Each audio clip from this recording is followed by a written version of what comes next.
Steve Shelton and I have known one another for the better part of 35 years, I'm afraid, Steve, hasn't it? Something like that. Since Yeah, the something like 90s, that. anyway, since the early 90s, when we worked together at an urgent care. And then Steve offered me a job with the Oregon Department of Corrections, and I reluctantly accepted.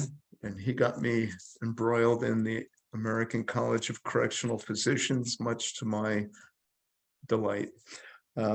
Steve has won every award in corrections and is currently successfully retired, except when his good buddy Mike calls him and says, "Pretty please." So he's here, and I'm happy to have him here. And I can't think of a better thing for him to be talking about than medical ethics in corrections. And I'm not going to belabor this introduction any further, Steve. Why don't you go on ahead? Okay, so the talk is medical ethics and balance. This is an imperfect discussion. Got it? Got to remember these things. This is important. I am not an expert. I'm just a physician who's trying to learn. Hang in there. It's a work in progress, this one. So work with me, okay? We're going to run through, and then we're going to have how does it apply? So we're going to try and come up with some common medical ethical principles. Balance and documentation on thinking are the goals, and I have no financials whatsoever to report. I get no support, no money, and there's no drug companies after me or anything fun like that. So what do I have that could say anything for me? 35 years as a correctional physician, with 25 years of those shared as a medical director. And, you know, you learn a lot.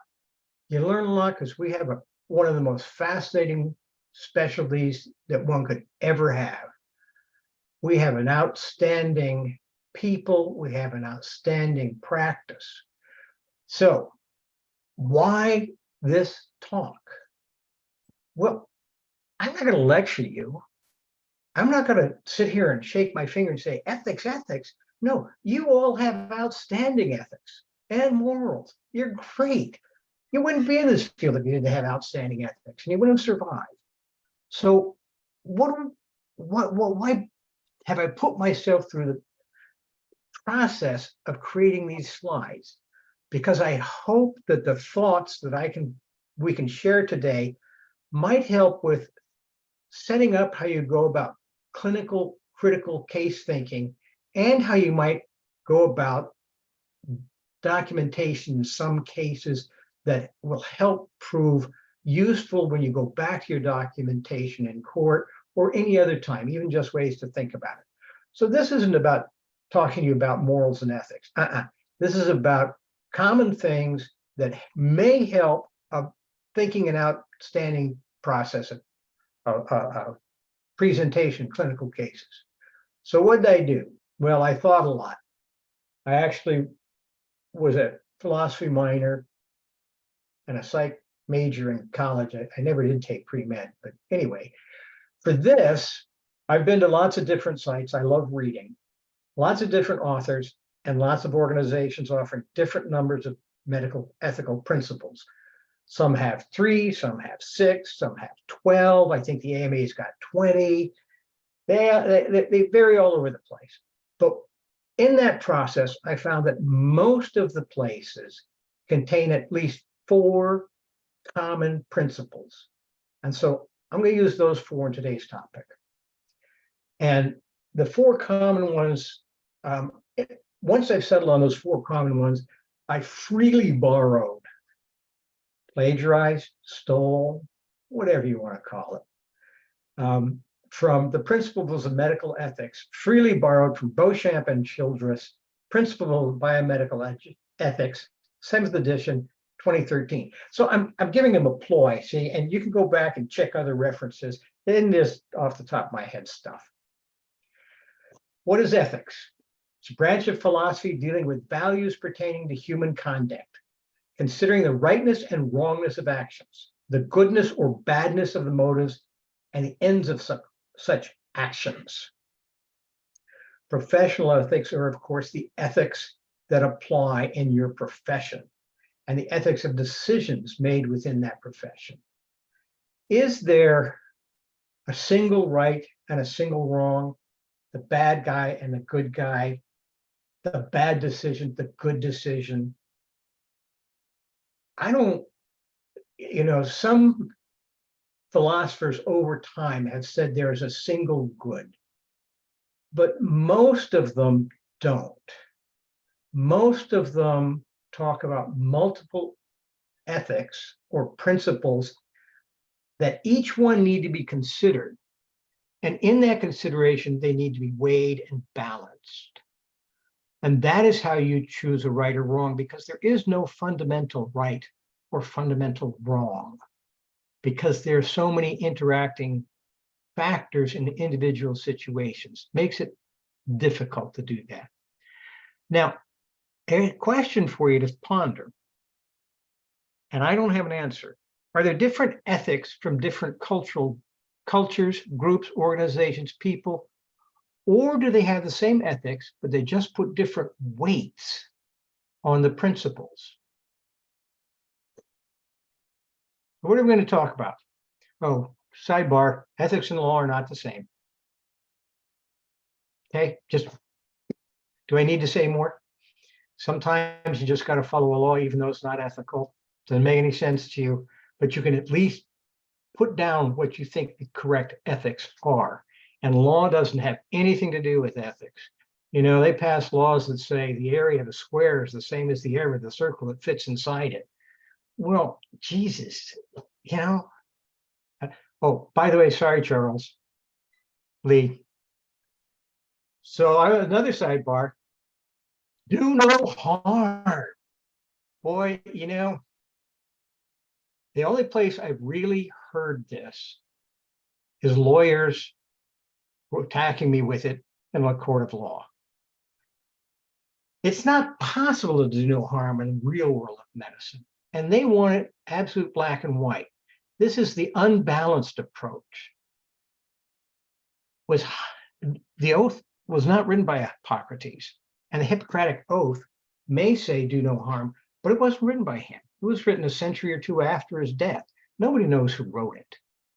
There are lots of different versions and translation of the Hippocratic Oath over the ages and the centuries, and it's hardly used anymore. And most schools, 2/3 don't have any type of oath, and many of them have their own written oaths, and the AMA has their own oath, and the World Health Organization has their own oath, and there are other other statements or oaths. So do no harm. Don't get stuck on that trap. There's no such thing.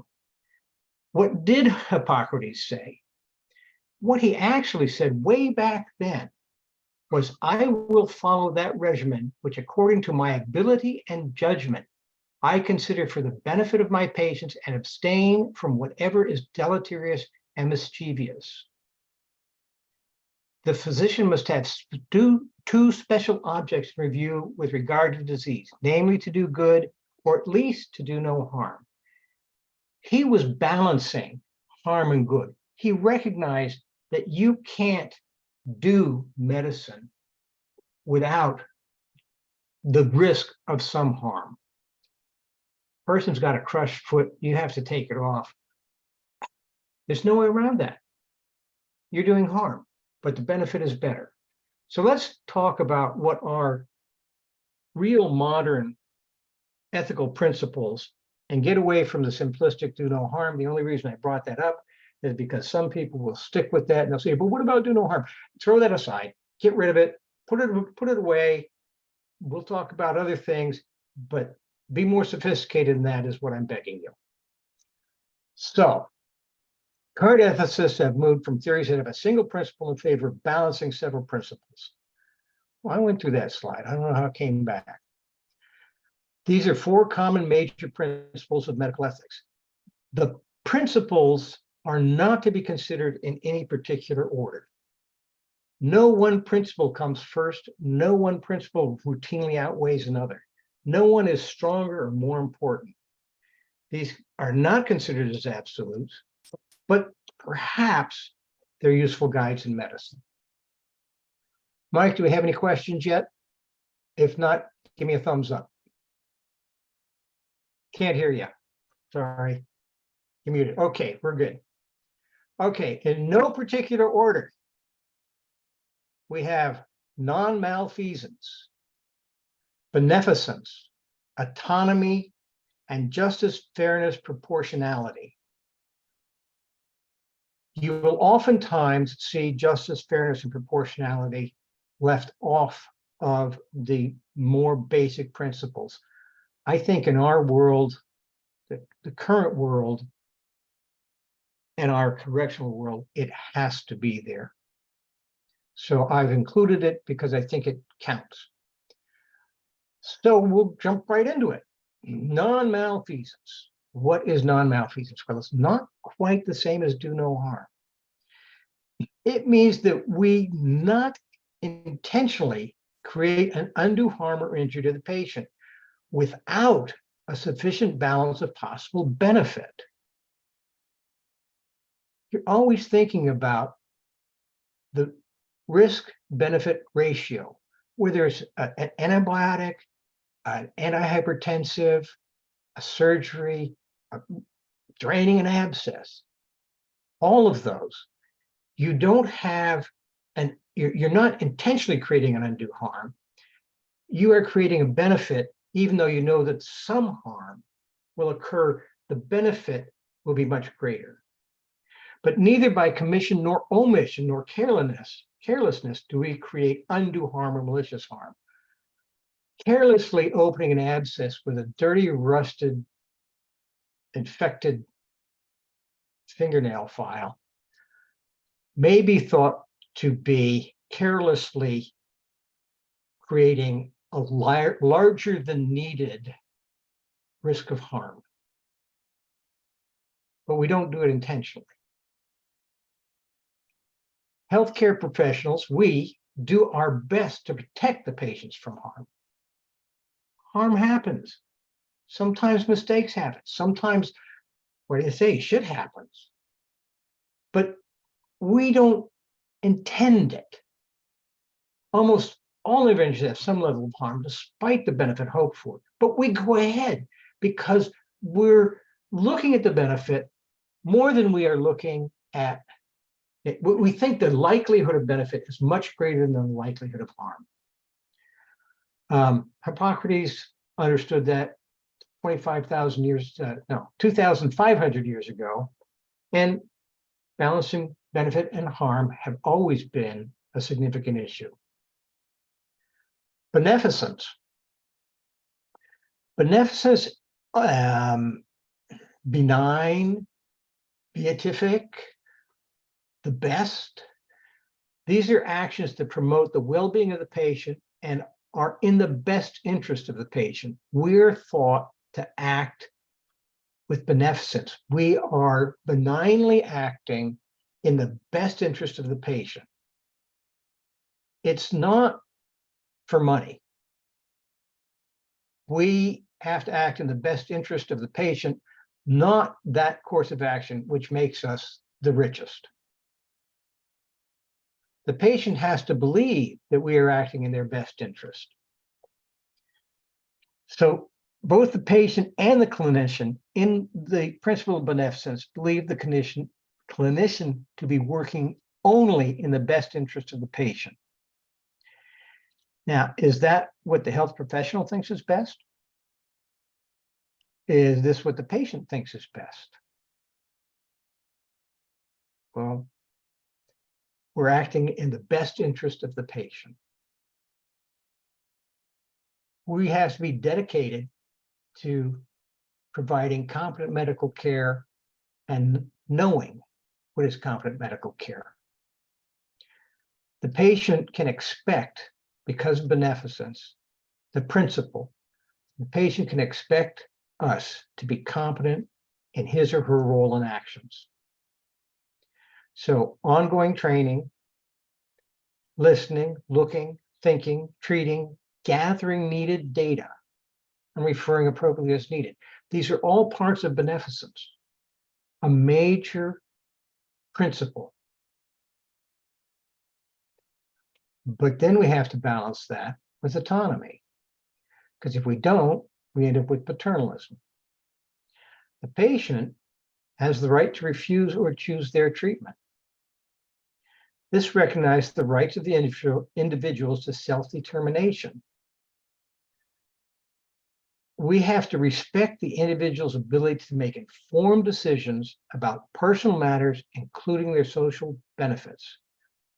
Written consent, informed consent, written and tacit. The first case of in court of informed consent was actually only in the 1940s, I think, 50s.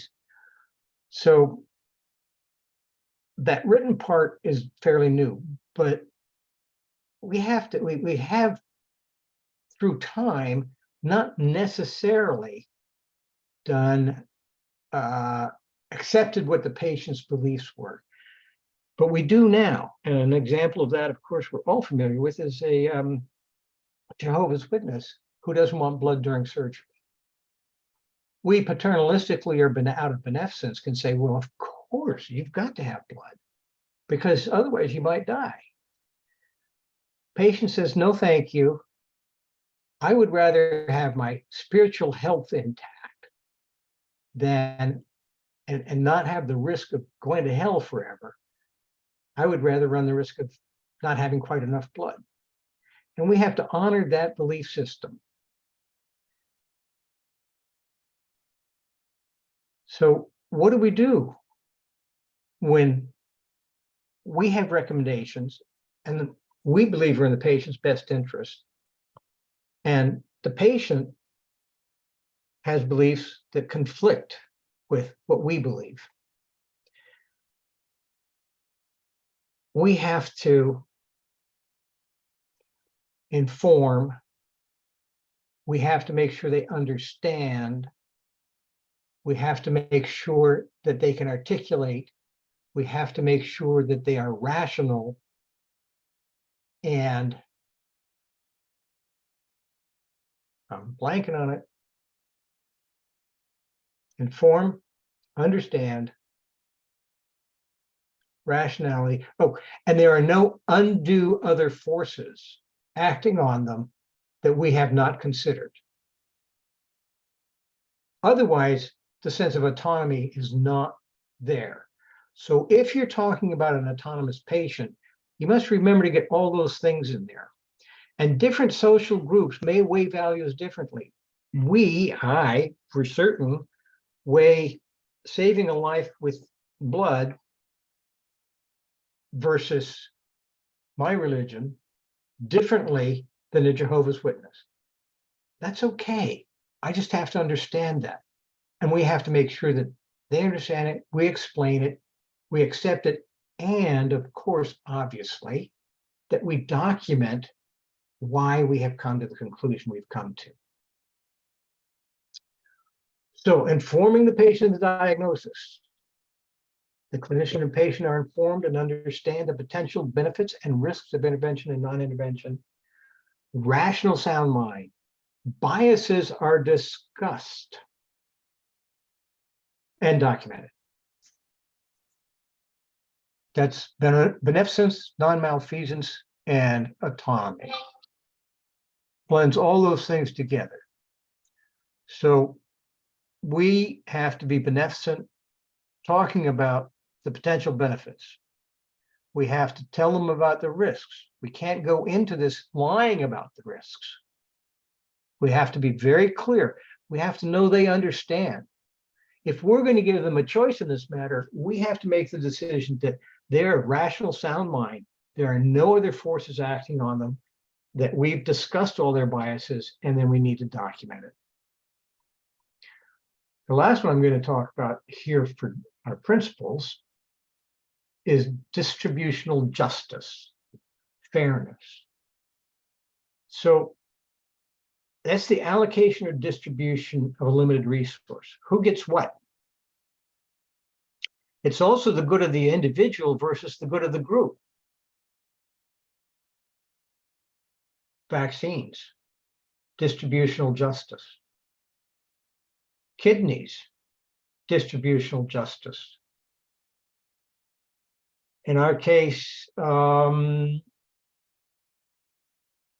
uniformity rules versus expectations, perks, low bunks, can't pee pass, shoes, etc.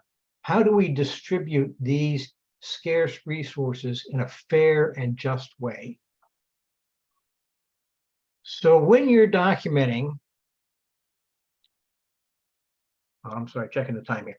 When you're documenting, I think it's useful to, or in a difficult case in particular, I think it's very useful to sort of use these principles and say, what are the principles? What are the key dilemmas of things that are not lining up together? What are the important facts? Which principles are involved?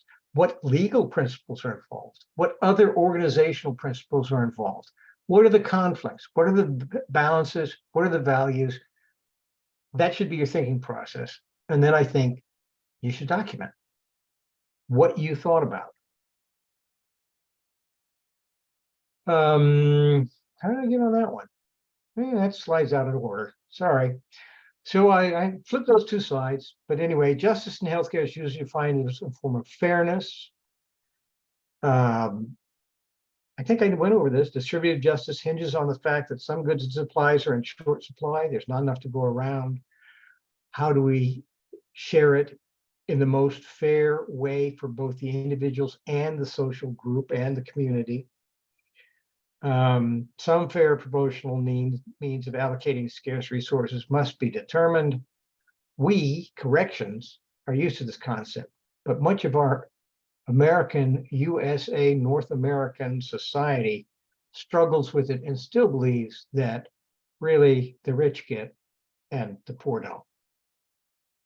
And insurance has tried to even that playing field by making everybody sort of rich, because you're paying a fee for them to come up with the large lump sums. But still, if you think about how our society does this, it's the haves and the has-nots more than anything. Not true in any place that's got universal health care. They don't struggle with how you allocate the resources. They struggle, well, they don't struggle with who should get them. They struggle with how do you distribute them fairly from a medical standpoint, not from a monetary standpoint. Sorry, soapbox. I'll behave. So what have I got there? Oh, kidney transplant. So we're going to start, now we're going to start in the back and forth and back and forth. Now, I ran through that and I was just kind of a yucky talking head, and I apologize. I hope that you got some of it and it wasn't too bad. But what I really want to do now for fun is I want to open up all the mics and I want people to have discussions on some of these things. Now you'll notice that at the top, I put down the 4 principles we have to talk about. So you don't even have to remember them. They're all there. So let's talk, I'm going to talk a little bit about kidney transplant, and then we'll figure out here. So an inmate wants a kidney transplant, right? What's your first thought? Somebody just throw out something for me. I can't hear you. There's politics. There's expense. Get one, Mike. That's it. Only one. Cost. What? Money, cost. Cost. Another one? Availability. Availability. Well, let's just talk about those for a minute. So is a kidney transplant better health-wise for the patient than chronic renal dialysis? Yes. It's a very simple answer. Yes. So if we're talking about beneficence, we have to talk about what's medically best for the patient. And what's medically best is they get a kidney transplant. Well, let's talk about cost. 3 years of dialysis costs as much as a transplant. So for the nation and insurance companies and everybody except the dialysis company, transplant is cheaper and better. The patient understands and wants a transplant. Is the benefit greater than harm?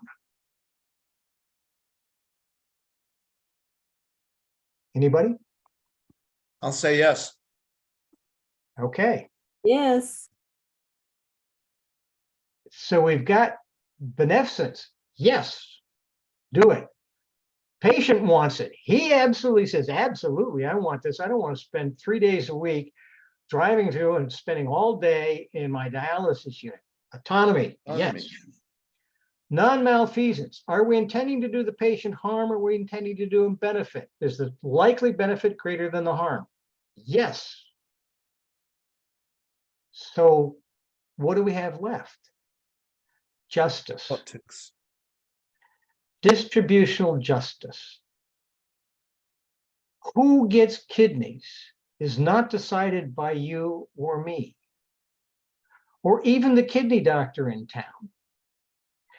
The USA, in this country, we decided as a group to give the right to determine who gets what organ to the United Network of Organ Sharing, UNOS, who comes up with policies and then iterates those policies to the transplant centers.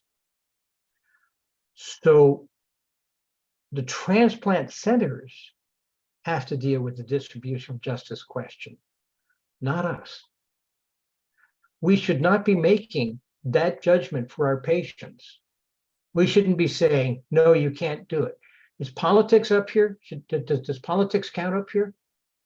Politics only counts because that's what it looks like. But as a physician, we have to look at these other things. So what do you have to do? How do you get out of this conundrum?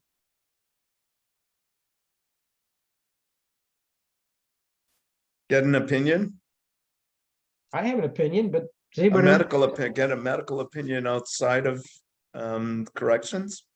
They're going to say do a transplant. The only people who can say, so who has the power of distributional justice? The transplant team, whether it's a kidney, That's what I mean. liver, or a heart, any solid organ, it's the transplant team. So what you have to do is work with the transplant team and say, how do we want to set up criteria for you to be able to make wise decisions on your distributional justice? Because they have a whole set of criteria. How long the organs last, how long the organ is likely to last, how will the person continue with medical care, how will they continue with their social activities, what is their past history, and they had this huge criteria list. So you work with the transplant unit. So rather than hang yourself by saying, I can't send him out for a consideration for a kidney transplant, he's a freaking inmate. That's just going to get you in trouble. Or a liver transplant. Are you kidding? We don't do that. No, I think you have to say, we have these, and this is certainly reasonable, but I am not in the power position to determine if he gets one of the rare kidneys. Make it clear. What's my next one here? Oh no. So now let's talk about donating a kidney. Inmate wants to donate a kidney. I can't, is there any way to see all of the names that are on? Because, okay, Michelle, I'm just going to call, I can see Michelle here. Michelle, want to talk about donating a kidney and thoughts? Yeah, there are criteria for donation as well. The donation is what? Hold on. I said there are criteria for donation as well. Okay. So we have to see if the patient does meet the criteria, but it's a little bit stickier, I think, with donations because there's that overarching, if not true impression that there may be some coercion involved in that patient giving away an organ when they are currently incarcerated. Brilliant, Michelle. Perfectly, absolutely right on. So if we look at it from beneficence, it does do the patient harm. Autonomy, the patient wants to do it. But what was one of the conditions of autonomy? No undue hidden coercion or influence. Mm-hmm. And in corrections, that's pretty hard to tell.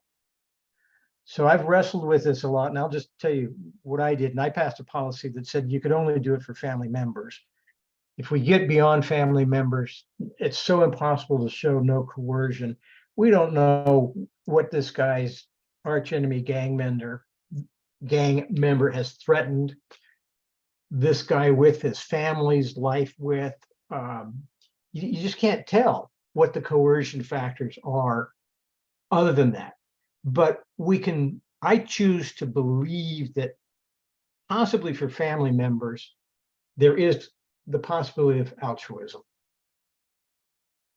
So I won't do it for anything except if they have a family member and that family member is requesting it, then I'll contact the transplant group and say, what tests do you need done? Keep going. Okay, I'm back. Okay. So yeah, same with any organ transplant. You got to talk about coercion. And that is, when you get down to it, that is the factor that really is the crucial issue in organ donation by an inmate, someone who's incarcerated. They're not free to make a choice. Mike. Are we talking about organ donation for a family member, or are we just talking about in general? Well, yes, we were talking about both of them. That if it's a family member, I can believe that there might be an altruistic reason. This person's going to feel better and the family is going to love him more if he shares a kidney. And I will consider all those and have it looked at. If, on the other hand, it's to a stranger, I just look for the coercion, and Yeah. I can't go beyond that. So we have two hands up, Steve. We've got Michelle first. okay. Okay. Good evening, everyone. I figured I'd throw a monkey wrench into the discussion with a juvenile case. So I read recently about this case where there was a 17-year-old, so technically she's still a minor, that had cancer and had really pretty much exhausted most of the treatments, and really was at the point where she didn't want to continue treatment. She wanted to just try to live the few months that she had left, make it to senior prom, and pass away peacefully. But the father did not want her to discontinue her treatment. Right. He has a legal right to say so.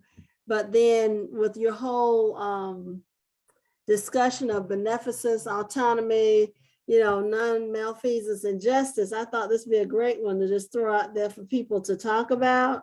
I know how it ends, but I thought it was a really interesting case.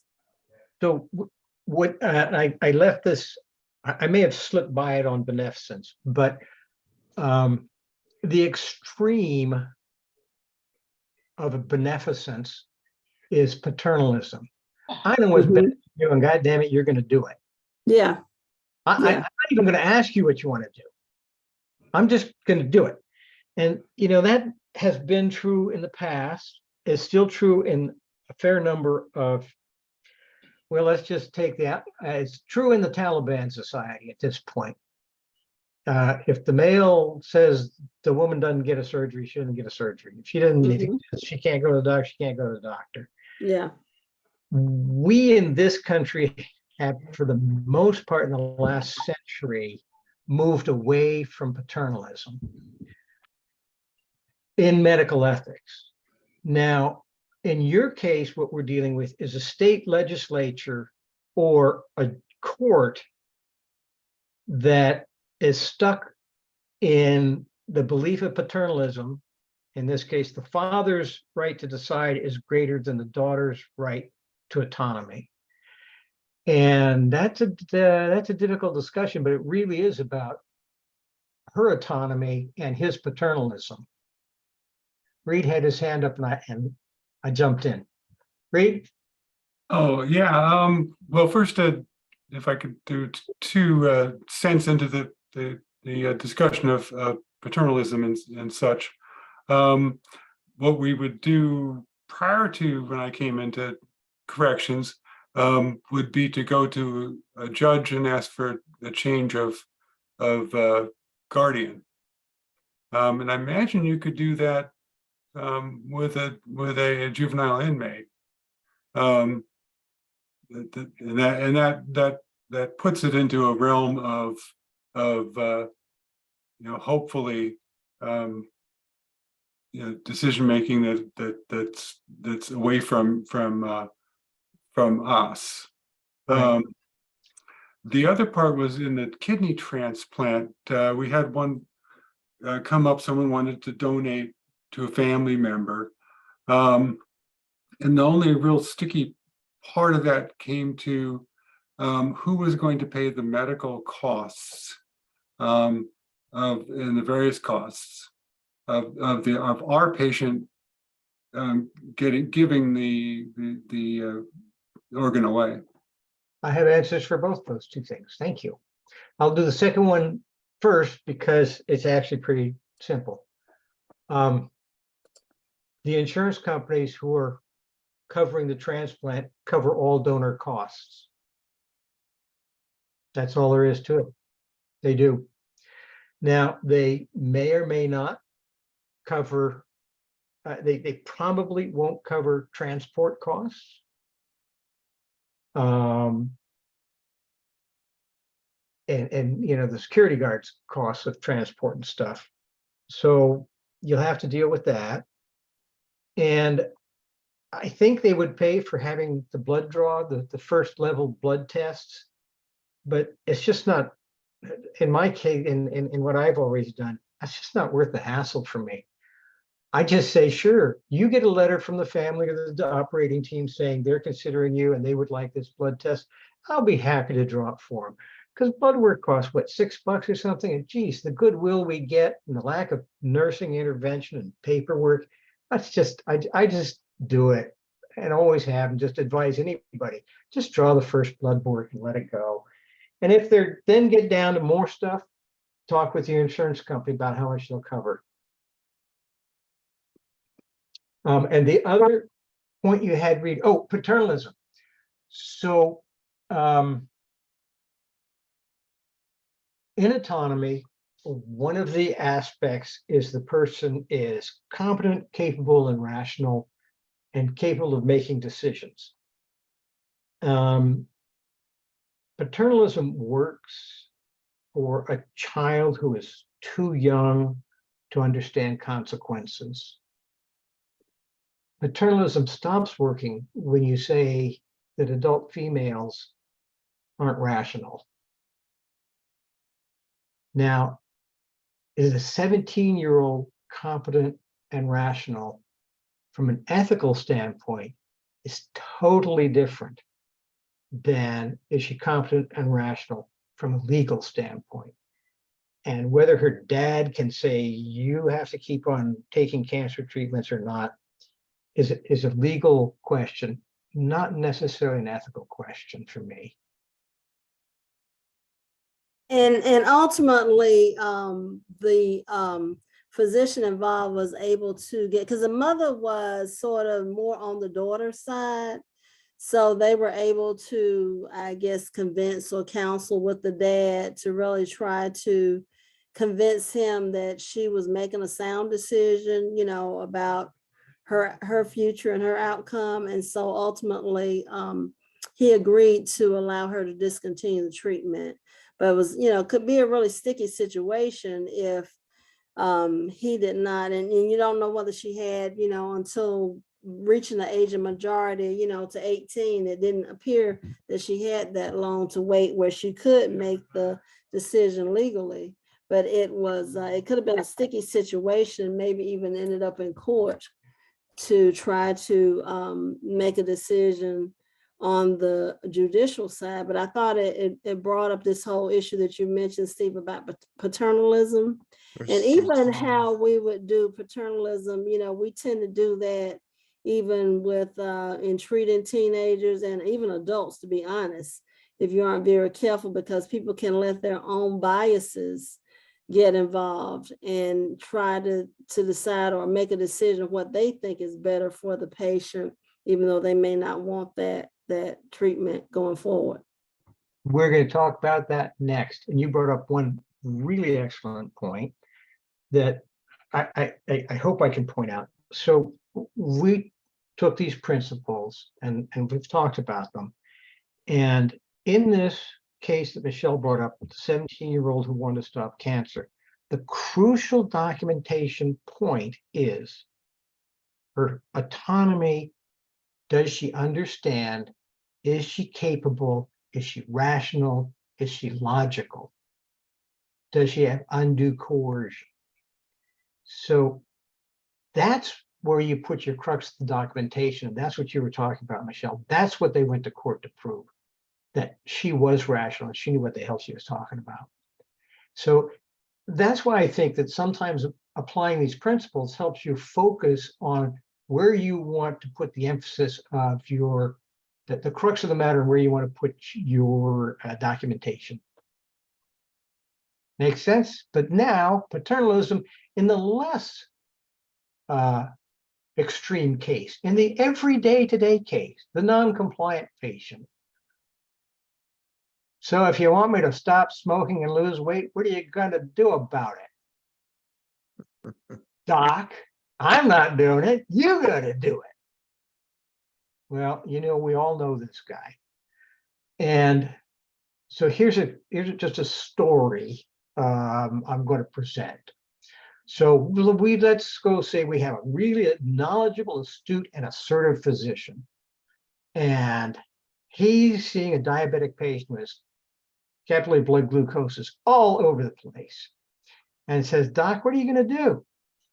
The patient doesn't exercise, he overeats, is not consistent with his capillary blood glucoses, and not consistent with his insulin. He really frustrates and upsets the physician who sees him or her every week and berates him or her and end up screaming at each other at the table. It doesn't work. And the doctor restricts canteen purchases. Okay, so again, open mic, discussion time. What are some of the relevant ethical principles involved? What are the conflicts? And what do we want to document? What do we want to balance? What do we want to document? So we could start off with beneficence and paternalism because somebody brought those up. Mm-hmm. I mean, I can just keep right on yakking, but I'm trying to get some involvement here. Somebody throw something in. I'm all alone. I'm all alone. Education. The patient Yeah. probably needs some education about why it is important to be compliant with the physician's directions. And what principle would you put that education under?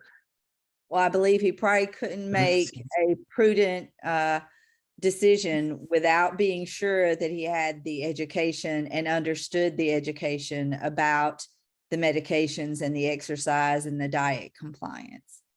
It's also beneficence, Well, because you're doing the right thing by educating the patient.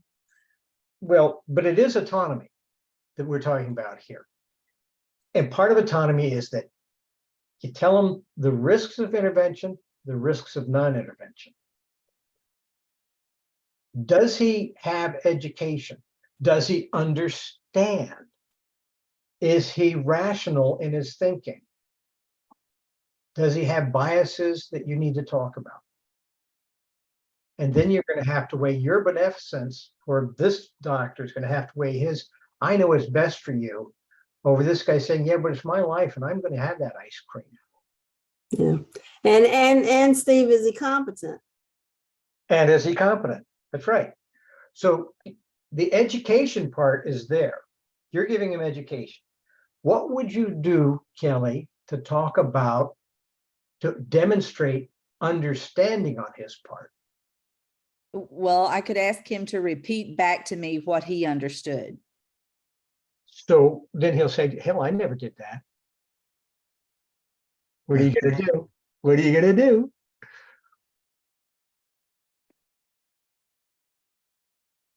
Perhaps I could give him some resources, or I could give him some examples that would work for him that he might be more comfortable with. I think it might be, if you're really worried about this person, what do you think about written informed consent for even these simple things? Like, if I don't treat my disease, I understand that blah, blah, blah will happen, and I choose not to. Sort of an informed refusal, Mhm. because Yep. it's That's what I complicated. do. Yeah. If- And I'm sorry, the other thing. I'm sorry, I keep There you unmuting go. myself. Yeah, okay, I'm unmuted now. Other thing you might want to consider is, maybe you don't want to stop smoking a pack of cigarettes a day. Maybe you can say, okay, so let's do one less cigarette a day, for a week, or try to, help One them less pizza. yeah, understand the benefit. But ultimately, I always get signed refusals of treatment with witnesses in every case with the kids, because people will say later, oh, you never told me that. Well, that's protecting yourself legally, and that makes sense. That's good documentation, but it's not necessarily ethics, is it? I mean, No, that's what I said. I would try to, come up with a treatment plan to try to ease him into what would be of benefit to treating his medical condition, with his lifestyle behaviors. So I have done something, and I don't know, you don't have to like it or not. I will sometimes take a non-compliant diabetic and I will write up on one page, 28 font, 35 font. I understand that if I don't, that my non-compliance with my diabetes and letting my blood sugars go may result in my going blind. And I say, here, sign at the bottom that you understand this, that my feet might fall off. Would you sign at the bottom that you understand this, please? Because it's making a point and saying, you want autonomy, you have to be willing to accept consequences for your autonomy. Mike? don't you agree that's sort of a last ditch effort after you've done other more benign educational efforts? I get it. This is similar to the doc who's hitting his patient over the head every day and saying, do what I say. And well, it's similar, but not the same as that. But presumably you've already gone through all the other preliminary steps before you are throwing your hands up and saying, sign right here about losing your foot. You're right, Mike. I'm using an extreme example to make a point. Yeah. Marilyn's got her hand up. Marilyn. Can you hear me? I can. Yes.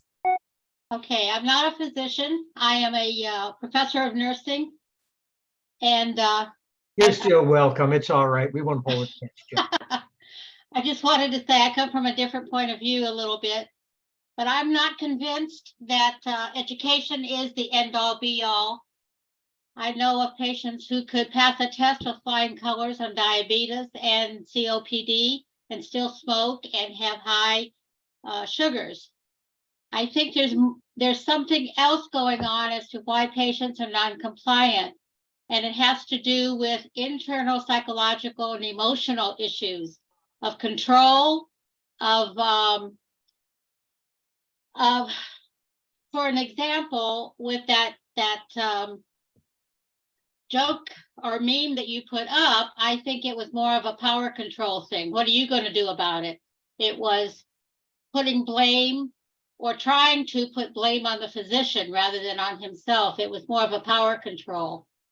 And I think that beyond education, once you've educated the patient, you've got to dig a lot deeper and say, why are they doing this to themselves? Is there some reason that they, knowing the consequences, continue to do this behavior? It's almost like they're on a suicide mission without knowing it and without consciously thinking about it. And I think that some of those other steps that you have not discussed include psychological counseling and self-esteem and self-image and those kinds of things going on. And I think that with the clientele that you're dealing with, they have a whole lot of reasons as to why they might just give up and say, to hell with it, I'm just going to eat. Right. So thank you very much for bringing this up. You're absolutely right on. So if we went back and thought about what were the things that we mentioned, several things that were necessary for autonomy, and knowledge was one of them. But what are the biases this patient has is what you're saying. What is Exactly. their belief system? What is their belief system?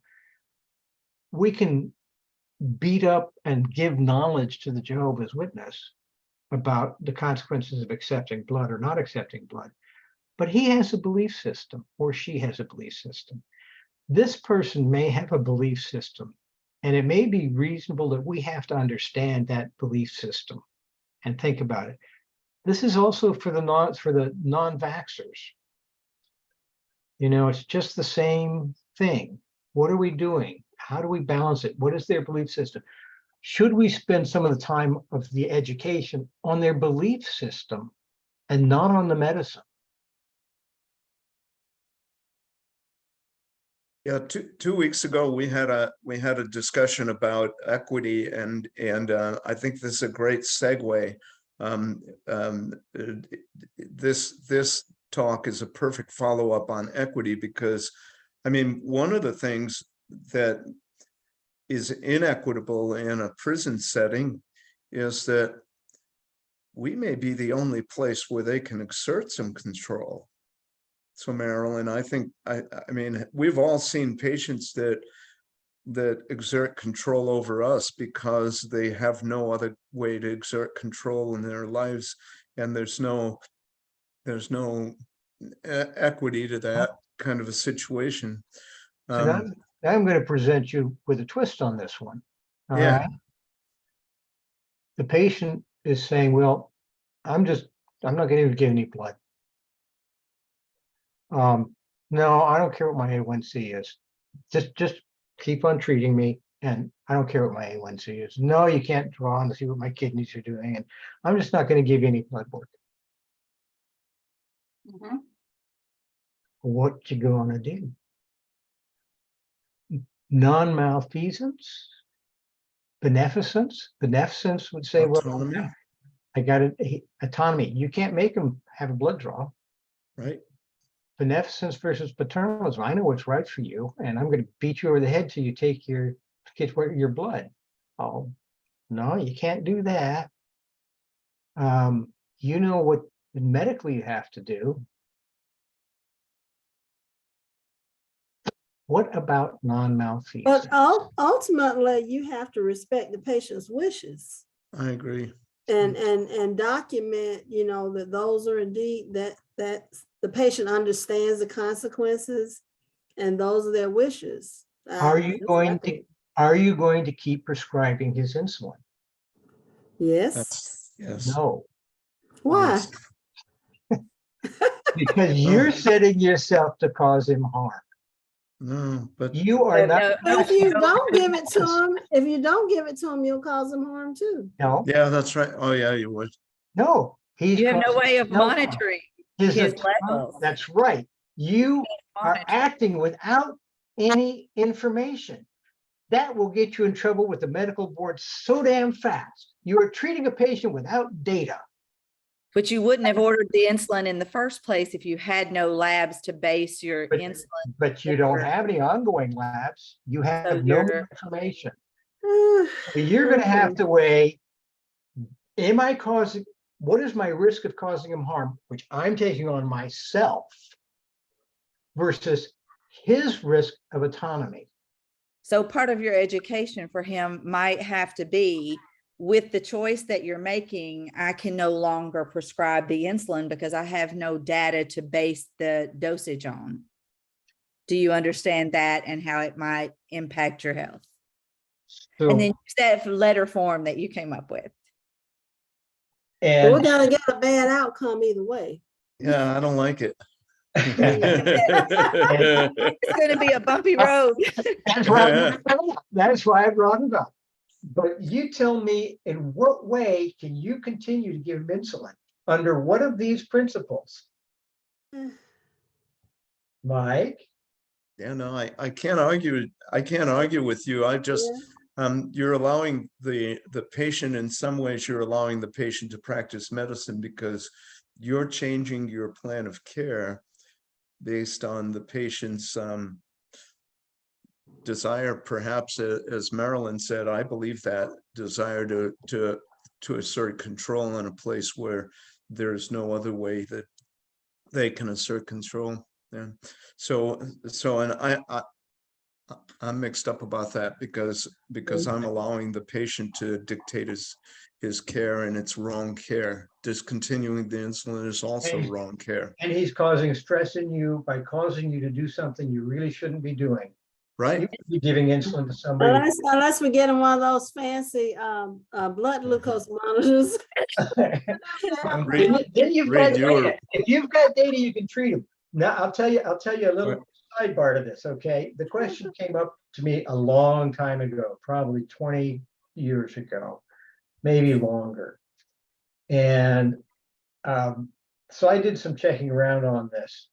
And the 5 states I looked at the time, I talked to the medical boards in 5 states, and they were all very, very clear that they would crush you for giving him insulin without data much faster than they would for stopping his insulin.